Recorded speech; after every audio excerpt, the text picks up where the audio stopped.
어, 우리가 다룰 내용은 신조학이라는 것입니다. 좀 낯설 수 있죠. 신조학이라는 것이 낯설 수 있는데 한 학기 동안 이 신조학이라는 과목을 다룰 겁니다. 신조가 뭐냐? 신조가 뭐냐? 그러면 신조는 교회가 공적으로 만든 신앙 문서들, 신앙을 고백한 문서들, 그 문서들을 신조라고 합니다. 너희는 나를 누구라고 하느냐? 주님께서 물으셨잖아요. 너희는 나를 누구라고 하느냐? 모든 그 신자와 모든 교회는 그 질문 앞에 서는 것이죠. 주님을 우리가 고백해야 됩니다. 그런데 이제 교회가 이제 공적으로 고백한 것, 이것을 신조라고 하고, 그리고 이 공적으로 고백한 이 문서들을 다루는 그 일을 우리가 신조학이라고 부릅니다. 오늘은 이제 서론 부분을 먼저 보겠습니다. 신조가 뭐냐는 것이죠. 신조의 정의가 이제 제일 처음입니다. 신조의 정의. 그러니까 신조가 뭐냐를 우리가 먼저 한번 생각을 해보고요. 그 한 학기 동안 이렇게 될 거죠. 신조가 뭐냐 이걸 한번 서론격으로 다루게 되고, 그다음에 초대교회 신조, 그리고 개혁교회 신조, 그리고 개혁교회 밖의 신조들을 다루는 방식으로 우리가 생각해 볼 겁니다. 개혁교회가 받은 내용들이 있어요. 그래서 대표적인 초대교회 신조들, 개혁교회가 받은 대표적인 초대교회 신조들을 보면서 개혁교회가 그 초대교회 신조들을 어떻게 바라봤고 어떻게 받아들였는지 그렇게 생각해 볼 거고요. 그리고 이제 개혁교회 신조의 내용들을 우리가 보면서 시대별로 그러니까 이 종교개혁부터 시작을 해서 이제 16세기를 지나고 17세기로 들어가면서 어떤 신조들이 있고 어떤 배경화에서 그 신조들이 발생했고 어떤 내용들을 담는지 이제 이런 것들을 볼 거고요. 그리고 그 내용이 끝나면 이제 개혁교회 밖의 신조들, 그래서 로마 가톨릭, 동방정교회, 또 뭐 루터교회 이런 그 신조들을 보면서 어떤 내용이 다른가 이거를 또 확인해 보려고 합니다. 그래서 개혁교회 입장에서 볼 땐 그 내용들이 이러하고 이런 차이가 있고 또 이런 면에서 개혁교회는 독특성을 또 갖는구나 이걸 확인할 수 있을 거예요. 자, 그러면 우리가 이제 그 한 학기 강의 구성은 그렇다라는 거 여러분에게 말씀드렸고, 이제 신조가 뭔가 한번 보도록 하죠. 제가 개요에서 말씀드렸듯이 신조는 교회의 공적인 신앙 내용 표현 문서를 신조라고 합니다. 이것을 이제 라틴어로 심볼룸이라고 그래요. 여러분 이제 강의 한번 보시면 있죠. 심볼룸. 이것은 헬라어의 심볼론에서 왔어요. 영어로 심볼이죠. 심볼. 뭐의 심볼? 뭐 상징이라고 하잖아요. 심볼. 교회의 신앙 문서고 공적인 문서를 특별히 말합니다. 이 단어를 어떻게 표현하는 거? 우리는 이제 신조 이렇게 했는데 영어로는 이제 뭐 크리드 이렇게 번역하기도 하고요. 독일어로는 이제 베켄트니스 슈리프트 이렇게 표현을 합니다. 베켄트니스는 이제 고백입니다. 고백, 뭐 신앙 고백, 베켄트니스이고 슈리프트는 이제 글이죠. 그래서 고백서 이렇게 번역할 수 있습니다. 베켄트니스 슈리프트 그러면 이제 신앙 고백서죠. 그래서 독일어로는 이제 신조를 베켄트니스 슈리프트에서 신앙 고백서로 표현을 하고요. 라틴어로는 이제 서방교에서 심볼룸이라는 걸 오래 전부터 사용을 했고, 그래서 이제 심볼릭스라 이제 신조학이라 그래서 이 교회의 신앙 문서들을 다루는 그 분야를 심볼릭 이렇게 불러왔습니다. 한국어로 우리가 신조학 이렇게 번역을 하는 거죠. 근데 이 심볼이라는 단어가 어디서 왔을까요, 여러분? 심볼. 이제 그걸 한번 우리가 살펴보는 거예요. 이 심볼이라는 단어가 어디서 왔을까? 이제 많은 학자들이 그 소스들을 살펴보고 연구하고 그러면서 이 심볼이라는 게 이렇게 등장했구나라는 걸 어느 정도 그려볼 수 있거든요. 그거 이렇게 그려보는 걸 통해서 우리가 신조가 뭘까라는 것을 어느 정도 이렇게 손에 잡을 수가 있습니다. 용어의 역사 우리가 한번 볼게요. 교회의 신앙을 고백하는 문서를 지칭하는 용어. 그러니까 지금 서방교회는 심볼룸이라고 했던 것을 동방에서는 확정되지 않은 상태에서 다양하게 사용했습니다. 여러분 그 각주 보시면 이제 킨찌시라고 있습니다. 이제 그분이 이제 최근에 그 초대교회 신조를 총망라하는 방대한 저술을 했어요. 이제 거기에 보면은 이제 동방에서 이제 믿음의 해설이라, 또 믿음의 신조다, 또 믿음 교훈, 그래서 다양한 용어들이 이제 등장을 합니다. 그러나 서방 교회에서는 심볼룸이라는 이 단어로 심볼룸이라는 단어가 초기에 정착을 하고 교회 신앙 문서는 심볼이야 이렇게 부르면서 쭉 퍼지는 것이죠. 왜 이 단어가 서방 교회에 정착했을까? 심볼이라는 단어가 이게 왜 흥미로운 질문이냐면 헬라어에서 왔잖아요. 그러니까 지금 여러분 서방 교회는 라틴어, 그죠? 동방 교회는 헬라어 이렇게 생각하시면 돼요. 제가 보니까 그 선택 과목 들으시는 분 중에 우리 1학년 학생들도 있던데, 여러분도 헬라어 하셨으니까, 그렇죠? 심볼론 그 이제 여러분 헬라어 거기 있는데 다 읽으실 수 있을 거예요, 그렇죠?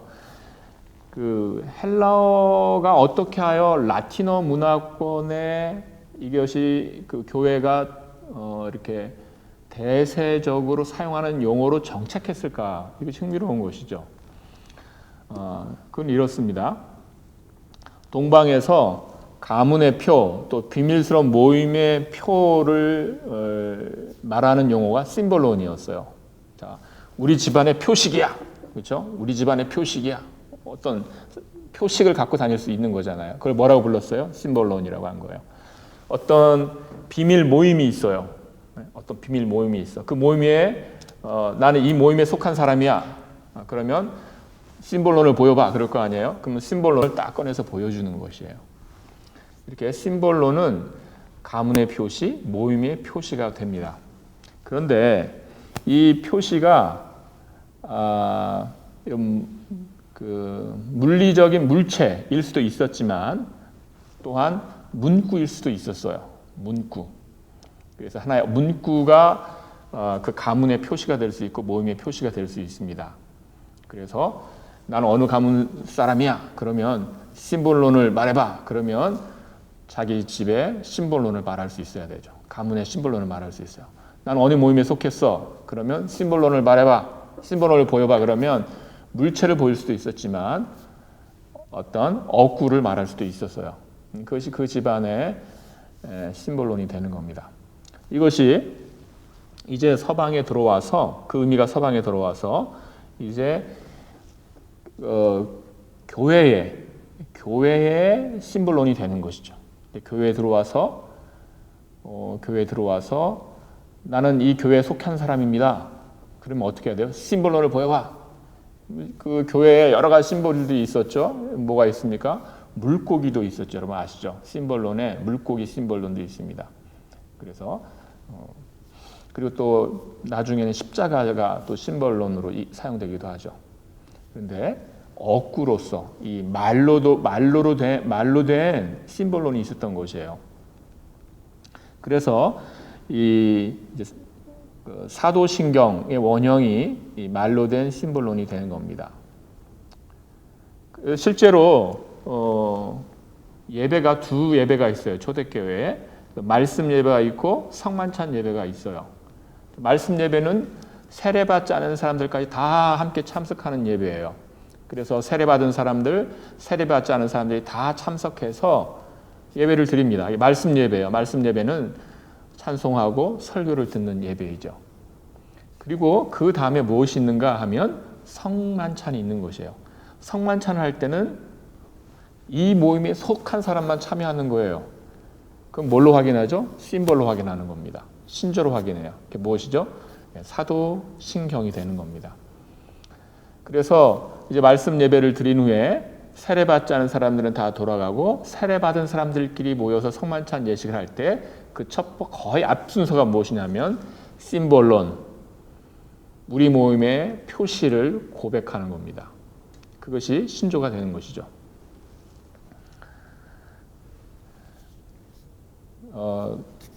이제 그렇게 해서 이 교회에 심볼룸이라는 이 단어가 정착했을 것이다, 이렇게 추정을 합니다. 자, 그러면 이제 그렇게 추정을 하고요. 이 심볼룸이라는 용어 자체에 관한 설명들이 문헌에도 나타납니다. 그러니까 교회 문헌에 심볼룸, 지금 제가 이렇게 신조학으로서 심볼이 뭐냐 이렇게 다 막 여러분에게 말씀을 드렸듯이 교회 문서에 심볼룸은 이런 의미야라고 적혀 있는 글들이 이제 발견이 되는 것이에요. 그것이 4세기부터 시작을 합니다. 우리 교회 심볼은 이겁니다. 심볼이라는 단어는 이러이러한 의미를 갖고 있어요라고 그런 기록들이 이미 기록이 돼요. 그것이 이제 4세기 말부터 문헌적으로 발견이 됩니다. 여기서 세 가지의 의미를 이제 갖고 있어요. 그러니까 그 글들을 쭉 보면 심볼은 이런 의미, 그러니까 서방 교회니까 그 헬라어를 사용하지 않잖아요. 그러니까 왜 헬라어라는 심볼을 우리가 사용하는지, 심볼은 어떤 의미인지를 말하는 겁니다. 그렇게 글을 써요. 그게 크게 세 가지를 갖고 있습니다. 의미를 설명을 합니다. 뭐냐면 하나가 모음, 라틴어로 콜라치오, 그다음에 표시, 그래서 인디키움, 그리고 협약, 팍툼이라는 그 세 가지예요.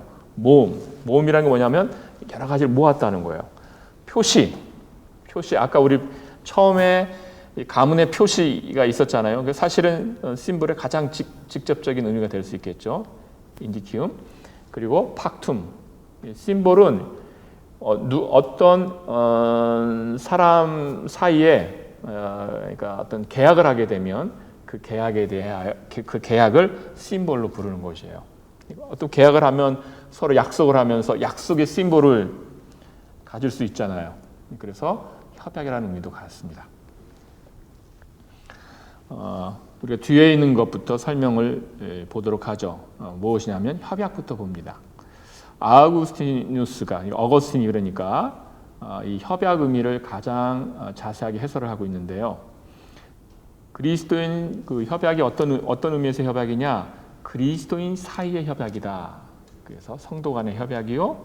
그리고 하나님과 그리스도인 사이의 협약이다. 그러니까 언약이 되는 거죠. 그런 의미에서의 심볼이다. 이렇게 설명을 합니다. 사실 이 신앙을 고백하면서 교회에 속하게 되죠. 그리고 그 신앙 고백은 공교회 앞에서 하게 되고 그 신앙 고백은 사실 하나님 앞에 하는 고백이잖아요. 그런 의미에서 팍툼, 협약의 의미를 이 심볼룸을 갖습니다.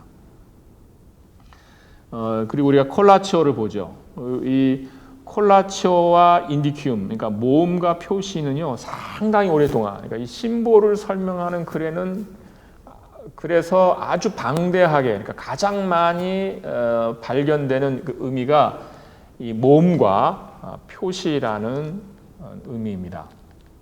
모음은 이 콜라치오는 사실은 이제 심볼룸의 직접적인 의미는 아니었지만 그 파생적 의미라고 할 수 있는데 교회가 이 심볼론을 설명하는 문서들에서 가장 많이 등장을 합니다.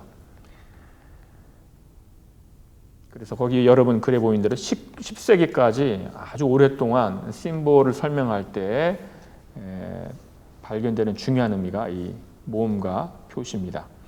4세기 말에 그 루피누스라는 분이 있는데 그분의 설명에도 이 콜라치오와 인디큐움의 의미가 담겨 있어요. 저기 제가 잠깐 읽어볼게요. 루피누스는 사도들이 흩어져 복음을 전하기 전에 함께 모여 각자의 고백을 모아 사도신경을 만들었다라고 하면서 그 기원을 설명을 합니다. 그러면서 이 모험으로서의 심볼룸을 말하게 되는 거죠. 그뿐만 아니라 또 군인들이 이 의심스러운 사람을 식별하기 위한 암호로서 심볼룸이라는 단어가 있다 이렇게 말합니다. 그러니까 이 표시로 사도들의 규범을 따라 그리스도를 옳게 선포하는 자가 인식된다는 거죠.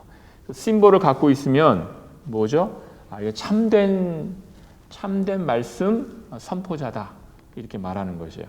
그래서 인디큐움의 의미도 있습니다. 4세기 말에 이미 그러니까 모음과 인디큐움의 의미가 이미 설명되고 있죠. 그래서 교회는 신조를 갖고 있다. 이 신조는 뭐냐? 이 신조는 이것이 신앙의 요약이다. 진리를 모은 것이다. 그래서 이 콜라치오 모았다라는 의미로서의 신조이며, 신조는 뭐냐? 이 신조를 갖고 있는 사람은 말씀을 옳게 선포하는 자야. 이런 의미를 갖는 것이죠. 그래서 이제 후대에 가면 모음으로서는 신조는 신앙의 요약이다 이런 의미를 갖고요.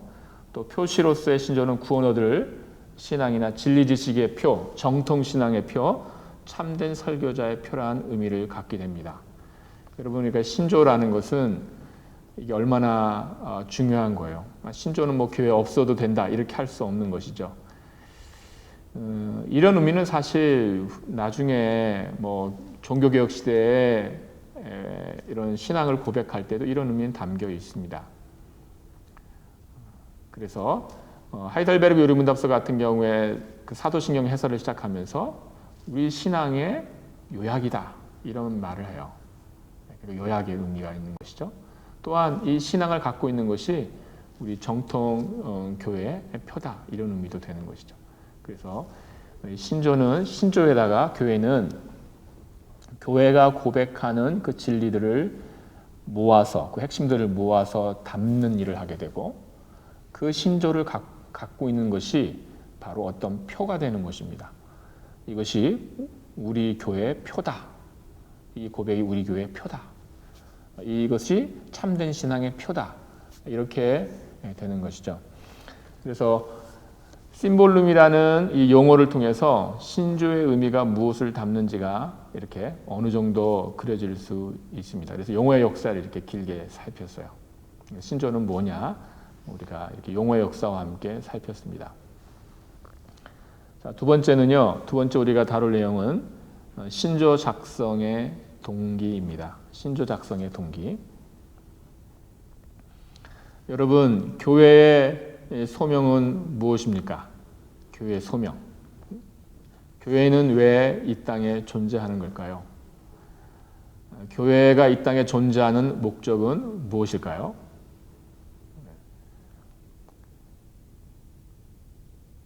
디모데전서 3장 15절 말씀에 보면 이 교회를 진리의 기둥과 터라 이렇게 말씀하고 있습니다.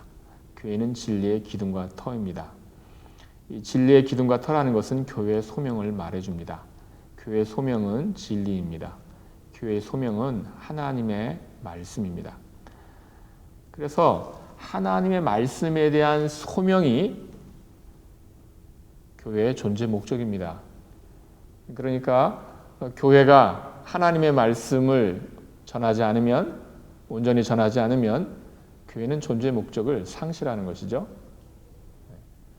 하나님의 말씀을 전하지 않는 교회가 존재할 필요가 뭐가 있겠습니까?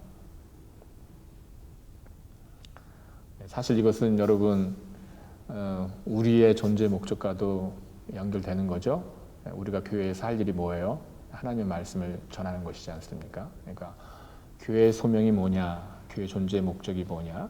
나의 존재 목적이 뭐냐? 이런 것까지 여러분이 같이 생각했으면 좋겠습니다. 자, 신조 작성의 동기가 뭐냐라고 한다면 바로 이 동기예요. 교회의 소명입니다. 하나님의 말씀에 대한 소명, 하나님의 말씀을 온전히 지키고 하나님의 말씀을 온전히 전달하기 위한 이 소명 때문에 신조를 만들어 온 것입니다. 좀 더 구체적으로 살펴보면요, 저는 세 가지로 나눠봤어요. 구분해봤어요. 하나는 뭐냐? 첫 번째는 뭐냐? 하나님의 말씀에 대한 소명은 구체적으로 이단과 오류 때문에 신조를 만들게 했습니다. 교회는 출발하자마자 이단들의 무서운 도전을 만나게 됩니다. 사도행전 15장 보시면 여러분 유대주의의 그 도전을 만나게 되죠. 예수님을 믿는 것으로 구원을 얻는 것이 아니라 예수님을 믿을 뿐만 아니라 율법을 지켜야 된다. 모세의 율법을 지키게 해라. 할례를 받게 해라. 이런 유대주의가 이미 사도행전의 그 역사 가운데 등장해요. 교회는 이런 유대주의의 도전, 또 영지주의의 도전. 예수님은 그냥 환상이었다, 영이었다. 어떻게 더러운 육체로 올 수 있느냐? 영지주의의 도전. 이런 유대주의와 영지의 도전을 만나면서 교회는 신조를 만든 것입니다.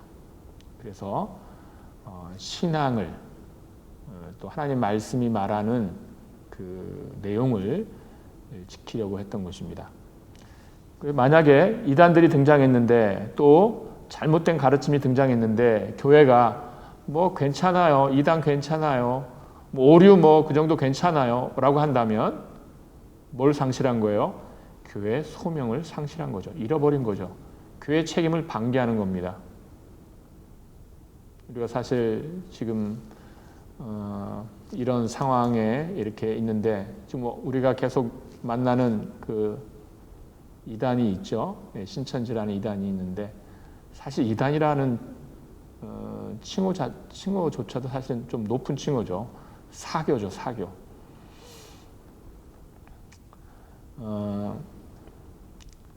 교회가 그 등장했는데 아무 말 하지 않고 있는다면 그것은 그 책임을 방기한 거죠. 그래서 교회는 이단과 이런 오류에 맞서서 무엇이 잘못했는지 분명하게 공적으로 선언할 책임이 있는 것입니다. 그 목적하에서 신조를 만들어 왔던 것입니다. 두 번째는 무엇인가 하면 두 번째는 하나님의 말씀에 대한 소명이에요. 이 소명이 교육을 위하여 신조를 만들게 했습니다. 교육입니다. 교육. 그래서 첫 번째는 이단과 오류 때문에, 두 번째는 교육 때문에 그래요. 새로운 신자가 들어옵니다. 그럼 어떻게 해야 되죠? 하나님 말씀을 잘 가르쳐야 되잖아요.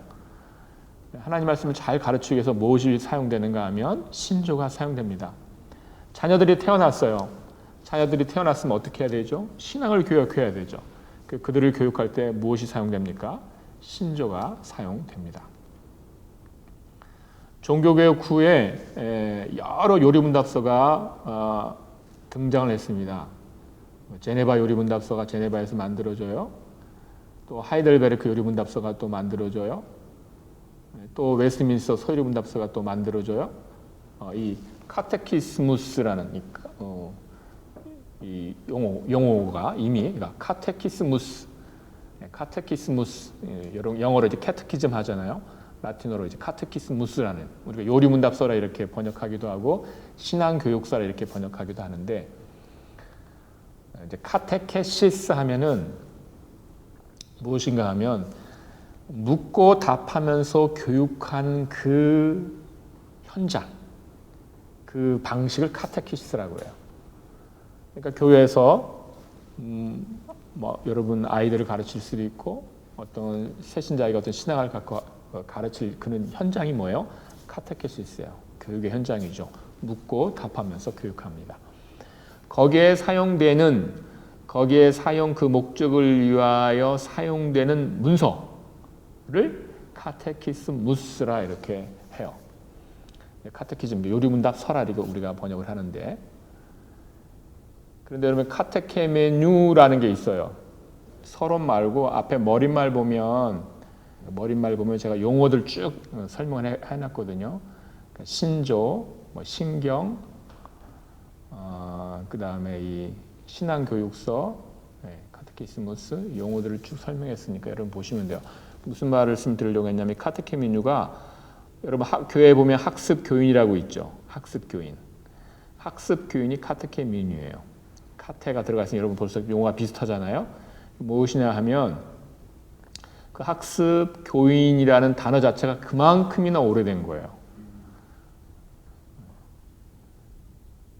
그리고 이 학습 교인에게 지금 학습을 하는 것이 무엇이냐면 카테케시스가 되는 거예요. 그러니까 카테케미뉴에게 학습하는 것이 카테케시스고 그때 사용되는 문서가 카테키스무스가 돼요. 그러니까 교회가 오래전부터 이런 신조를 신앙을 교육하기 위해서 만들어 왔다는 것입니다.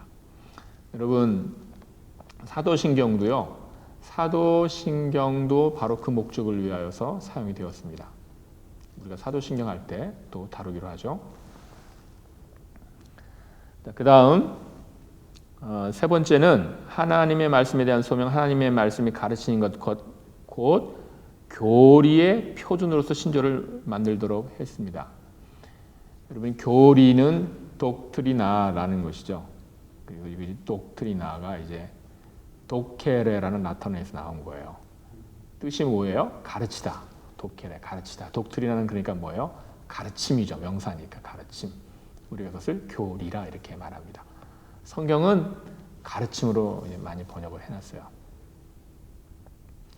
그래서 이 가르침의 표준이다는 건 무엇이냐면 이것이 하나의 잣대가 되는 것이며 이것이 하나의 통일된 모습을 갖는 것이라는 것입니다.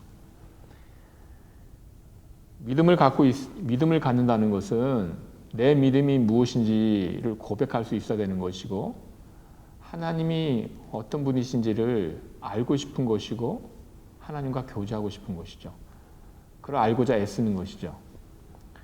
그러기 위해서 무엇이 있어야 되는가? 그것을 분명하게 표현하기 위해서 신앙 고백서가 있어야 됩니다.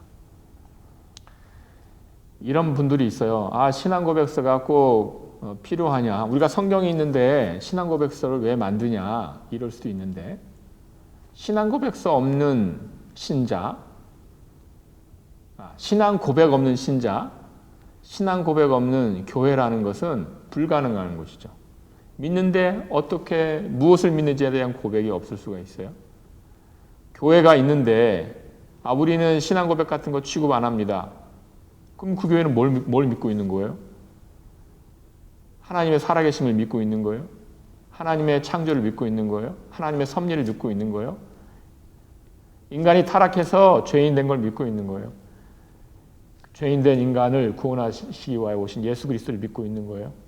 예수 그리스도께서 십자가에서 피 흘려 죽으시사 우리를 구원하신 것을 믿고 있는 거예요? 그렇다면 그 내용들에 대한 고백이 있어야 되죠. 그래서 신앙 고백 없는 신자와 교회는 존재할 수 없습니다. 그리고 이 내용을, 즉 믿는 바를, 아는 바를 교회는 한 목소리로 선언을 해야 하는 것입니다. 교리의 표준으로서 신조를 만드는 일은 이처럼 특히 하나님의 말씀을 따라 오류를 개혁한 다음에 종교개혁 후에 많이 일어나게 됩니다. 그래서 종교개혁 이후에 이 개혁교회 안에서 많은 신조들이 만들어지게 됩니다. 이런 통일된 바른 교리 안에서 교회에 지속을 지향했던 종교개혁교회에 이렇게 신조를 만든 일이 많을 수밖에 없었고 아주 많은 신조들이 생겨났던 것입니다. 종교개혁자들이 카테키즘을 대부분 교회들이 카테키즘 만들었잖아요. 그러면 어떤 그 역사가 끊기 하는 역사가 있었는지 중세교회 안에서 많이 끊겼다면 왜 끊겼는지 그런 동기? 아니에요. 계속 있었어요. 계속 있었어요. 네네네. 계속 있었는데 이제 잘못 가르치게 된 거죠. 내용이 잘못. 네, 당신 그대로 말씀하는 거죠. 네. 그러나 그렇게 활발하지도 않았고 왜냐하면 무지하게 남겨두는 것이 더 유익했기 때문에. 그 당시에. 예. 그러니까 중세교회 때는 성도들이 무지함 가운데 있는 것이 더 좋으니까 가능한 교회는 신비스러운 모습이 있는 것이 좋기 때문에 성경을 읽으면 금지죠. 성경을 읽는 게. 트레인트 공의의 결정이 그거잖아요. 성경을 읽는 자는 저주를 받을지어다. 그럴 정도로 무지 가운데 남겨두기를 원했죠. 그러고 나서 종교개혁을 하면서 이 교육이 정말 중요하구나. 그거를 깨달으면서 학교들을 세우고 교회에서는 또 신앙을 교육하고 이런 일들이 있게 되죠. 그리고 신앙을 교육해야 되기 때문에 신앙을 교육하는 문서를 만들게 되는 거죠. 그 신앙교육서를 만드는 일, 유리문답서를 만드는 일이 종교교육 후에 굉장히 많이 일어나게 되는 것입니다.